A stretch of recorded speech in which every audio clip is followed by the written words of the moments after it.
Both of these teams were playing shell offenses and defenses, meaning they had a lot of backups on the field, a lot of young players, a lot of free agents. This wasn't who they were supposed to be as the season started, but because of all the opt-outs for the Patriots and the injuries and everything else, they were missing a couple of their best players on defense. Obviously, the Jets were missing Quinnen Williams, and Mekhi Becton got hurt again. I don't know how serious that's going to be. But really, I thought it was a very entertaining game. It was nice to see Joe Flacco return to being Joe Flacco and throwing the ball down the field, one of the better deep throwers when he was playing, and he was at the height of his career, and he hooks up with Brashard Perriman, his former teammate, down there in Baltimore. So, I don't know. It was a really, really entertaining game. And I thought that the Patriots went back to the offense that Tom Brady had ran all those years. Short passes, take everything that they give you, let your wide receivers make plays. And ultimately, this came down to two series. This game came down to two series. Those series, and it was a two-Jet offensive series, their last two offensive series. One ended up in the Joe Flacco interception that he was trying to hit Denzel Mims down the field. Mm-hmm. And then the other one was the one right after that because New England went down and scored. They tied the game. So now you have the game in your reach. Yeah, like a minute 55 left. You've got the ball. This is what every team does in the NFL. They get the ball and they go right down the field and they kick the game-winning field goal. They didn't. They went 3 and out and ended up taking a sack on that last drive. Punted, and then Cam Newton did what he did. He got him down at the field goal range, and Nick Folk hit yet another field goal game winner this time. So, yeah, I guess, the cynic in me says the Jets needed to lose because they need to get, Trevor Lawrence. They need to get moving in a different direction here and all that other stuff. So I understand that. But the stupidity of the fact that you think that, not you personally, but that fans or anybody out there thinks that the players aren't out there to win and to put something good on tape because a lot of these players are not going to be here next year and teams are scouting teams all the time looking for help anywhere, especially cheap, young help. Sure. And that's what you were afforded last night if you were a scout for both of these teams. You got a chance to see a lot of young players on a football field. It almost mimicked to me like the last preseason game, but it was played much better than that with players. I don't think a lot of players that are going to be here next year. Yeah, I mean, there really is, especially the way the game played out last night. Zero benefit to the Jets winning the game. Because this is not like Sam Darnold in his first year and you want to see if you have something. And it's like, man, if Sam plays good, then I'm all in about the Jets' future. Mekhi Becton leaves the game with an injury. Brashard Perriman is a guy who's on a one-year deal. So him playing well last night, I mean, you could bring him back. Maybe you do, maybe you don't. So it comes down to a handful of players that you want to see good things from. I mean, it's not Frank Gore. It's not Joe Flacco. It's not Brashard Perriman. It's Denzel Mims. It's LaMichael Perrine. It is Mekhi Becton, who is fun to watch when he's actually playing. If you actually ISO him and watch him during a game and he's just pushing people out of the way, 300-pound guys basically body slamming with one arm. But, of course, he goes out with another injury. So, I mean, if the Jets won this game, it gives you nothing as a fan or an organization. I mean, if you would have told me that it was all the young players that rose up and gave you, and guys you knew were going to be here, but what, 80% of the roster is on a one-year deal and guys that aren't going to be around? And what's the point? And like I've been telling you for weeks, you can see obviously what Joe Douglas is doing. They have the second most amount of money for the salary cap next year. Don't forget that. They have a lot of draft picks. Don't forget that. So there's a lot of things that are going on right now that do not equate to wins. But I think, what I wanted to see is what I saw last night. I saw a very entertaining game. I saw Cam Newton play a highly accurate game, and he played Tom Brady's offense. That was Tom Brady's offense last night. That wasn't his offense where they're running RPOs and things of that nature. He was back in the pocket, and he was delivering short passes, and he was completing short passes, and they were running the ball. They had the ball for like 36 minutes or something. The Jets barely had the ball, it felt like, especially in the fourth quarter. But it was, again, it's entertaining, and even if they bring Trevor Lawrence in here next year, it'd be nice to have Joe Flacco as a insurance backup. You still need to have that position. You still need a guy that can go out there and win a game for you. I mean, I don't know what to tell you. He played really good last night. He had the forced interception at Denzel Mims, and you're throwing it to a rookie, and it's just one of those things. They wanted to throw the ball down the field. They knew that There was a lack of a pass rush until the game was on the line for the New England Patriots. So I don't know. I felt I don't know. I felt weird about the whole thing. I felt like weird in what way? What do you mean weird? Well, because I know the guys want to win. I know that players want to win. I know that I'm kind of rooting for them to play well. Like they played well, so I'm happy there. Yeah. And I saw Denzel Mims show up. Like that catch by Crowder and the throw by Flacco was.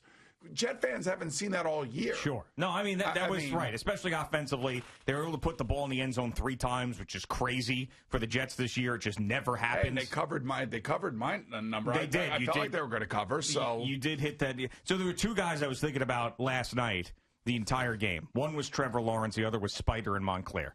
Because Spider in Montclair has called us 3 or 4 times talking about how he went all in on the Jets because he said that the Patriots had no business having that type of respect for the number. Right. He was absolutely right. Hey, look, the Jets had no business losing that game. None whatsoever. I mean, it took a massive comeback. I mean, so think about it. Even after that horrible 12 men on the field penalty, which doesn't happen with good coaches, by the way, just want to throw that out there as a reminder, on a 4th and 5 when you're up a score. I mean, come on. So after that, they still held him to a field goal there. I mean, it took a lot for the Patriots, even the final play to get him within field goal range. And that was not some gimme 24-yard field goal. That was over a 50-yard field goal to win the game. And that last play to get down there, make that completion, call the timeout. I mean, the Jets really had no business losing the game, but them going 0-16 and locking up that number 1 overall pick is the difference between, if we are to believe that Trevor Lawrence is the can't miss that everybody says, them having that number 1 pick or not is a difference between them being relevant in the NFL for the next 10, 15 years or continuing in this horrible cycle. So, I mean, that's why you have to be ecstatic that they didn't win this game last night. Ecstatic! Right, okay. I'm sorry, man. If you're a Jet fan, you don't want to see a win, and it's not a joke. I mean, this is for real. We can't say in the same breath that Trevor Lawrence is the man and he can't miss and he's like Peyton Manning, Andrew Luck type dude who's coming out and then say, oh, it kind of sucks that the Jets lost the game last night. Absolutely not. There's one thing right now that will guarantee the Jets to be in a position to select Trevor Lawrence, assuming that he's coming out and not going back to school, and that's going 0-16. So that's what you want. True. I know that's what you want, and I know that's what you're going to just absolutely hammer home, and everybody on this radio station is going to be hammering that home, and that's fine. I want to see improvement. I want to see players down the field. I want to see guys who are brought here to do what they're supposed to do when they're healthy. That's Perryman, that's Crowder, and that was Mims last night. So that's good. By the way, Herndon is nowhere to be found. Oh, yeah. Nowhere to be found at all. LaMichael Perrine, great. He runs hard. I don't have any problem with him. He didn't get a lot of touches last night as compared to Frank Gore. Al Gore. Al Gore. But here's the thing. The Patriots had 4 possessions in the second half, and they scored on all 4 of them. Mm-hmm. They scored on all 4 of them. And that's, that to me also, again, the ESPN announcing booth is not going to get a lot of accolades. Yeah. Why? Because, who are the guys, right? I know who they are. Of course I know who they are. Well, I think a lot of football fans do. They do, but they're not, Tony Romo. They're not Troy Aikman. They're not Chris Collinsworth. Yeah. They're not Peyton Manning. I get, ESPN fell into a really solid booth. Sure. And the reason I say that is because they drop nuggets all over the place. If you are a little rat and you want to follow crumbs here and there, you can hear them. And one of them said last night, I think it was Steve Levy. I think he said, when they were talking to Greg Williams, of course, Greg Williams, has to tell them, oh, by the way, I have, all these rookies. I have all these undrafted free agents. I have all these guys. Right. So I really can't be the coach that you think I am and why our numbers aren't where they are. The coaches live in a numbers world. They live in a statistic world. And don't for 1 minute think that they don't. They want to see where their rankings are. They want to see how many yards they're giving up, what's their average point per game, how many sacks are they getting. They live in that world. So a team can go like 7-9. And a coach will argue with his owner or his general manager and say, wait a minute, I got a top 10 offense and I got a top 10 defense, and my special teams lost me 3 games.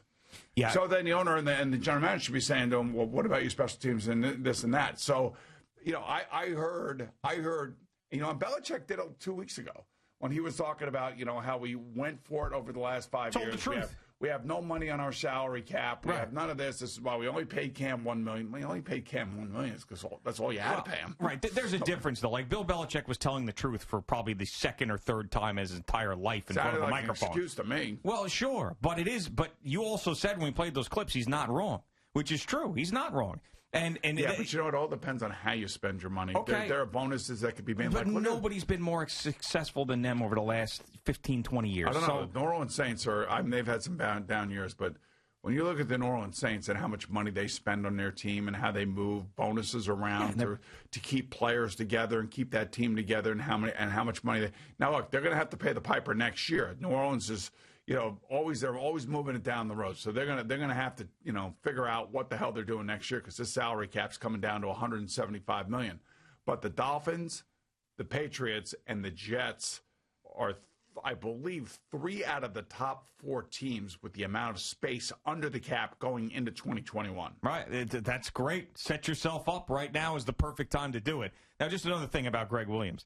This guy, there's a big difference to me between Belichick explaining what went on with the Patriots and having a resume that is greater than any other coach, really, in the history of the game, and what Greg Williams is doing. What Greg Williams is doing is he's whipping out every knife in his cutlery set and stabbing everybody in the back to make sure that he has a job next year. Kind of what it feels like. Well, I mean, it is what's going on. He did it with Adam Gase in plain sight in a press conference, and he's doing it to the Monday night guys going, hey, you don't expect a lot out of me. Look at this. I mean, this organization has given me who gots to work with.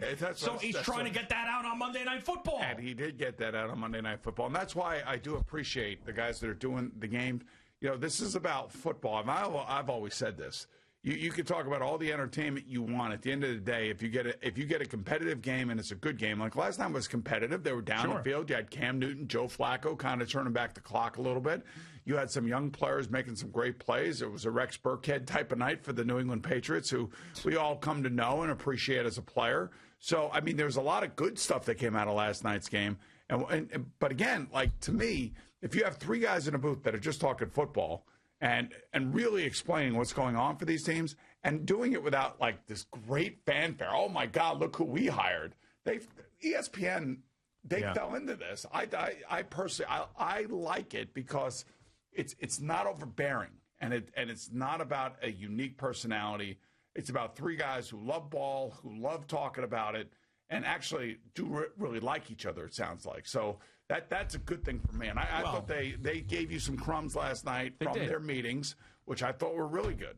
And the 3 of them also working every Monday Night Football game, which is nice. When you're given that job, you work every game, as opposed to some other people in the business who take off a week here or there. But anyway... that's a low blow, but that's okay. I mean, that's your opinion. That's not mine. Sure, probably your opinion, too. You just don't want to say it. Also, Brian Greasy, one mistake, and I was laughing last night when he called Dow Loggins Dole Logains, which I said, you know what, Brian, I respect you not learning how to pronounce his name, because what's the point? That guy's not going to be coaching in the NFL after this year. Don't even try to learn his name. Just go for it. Dole Logains is fine for us because we don't even care, because this guy's going to be on his ass at the end of the season with the rest of this coaching staff. That's a complete mess. But, yeah, so if you want to be entertained and have the Jets lose, you got exactly that last night. Just keep losing. And I do think that the Jets, because you talked about this from the beginning of the year, and you would know that when you have to manufacture the energy yourself, it's very difficult, especially when you're on a terrible team with a coach that doesn't seem to resonate with the players. Last night they were on Monday Night Football. I think that every player knew that. Like, this is a primetime game. We can't embarrass ourselves. That's right. That's where the energy came from. We'll see what happens the rest of the year when they're not on national TV. So when you were watching Sunday Night Football and you saw the Saints come out of the locker room and you saw them on the sideline, and then you saw their first defensive series against Tom Brady, the Buccaneers, I was like, man, these guys are ready to play. There's some fans down there in Tampa. They were allowed to have some fans down there. Yeah. But these guys were ready to play. You could tell it. They were up to the challenge. They wanted to shut down Tom Brady, Antonio Brown, Bruce Arians, the team that has garnered by far the most press out of any team in the NFL, the Tampa Bay Buccaneers. And they brought the energy to that game. I was talking to one of their personnel guys yesterday, and I asked him, I said, hey, so are you guys really that good? He goes, we're good, but man, we were special last night. I mean, that was our special game. That was probably one of our better games that we've played. And it was because in this pandemic season, and because of the lack of fans, you got to bring the energy yourself somehow, some way. And usually you do that with defense. That's where it comes from. Now, in the case of Kansas City, it's going to be Patrick Mahomes and Tyreek Hill and those guys running all over the place.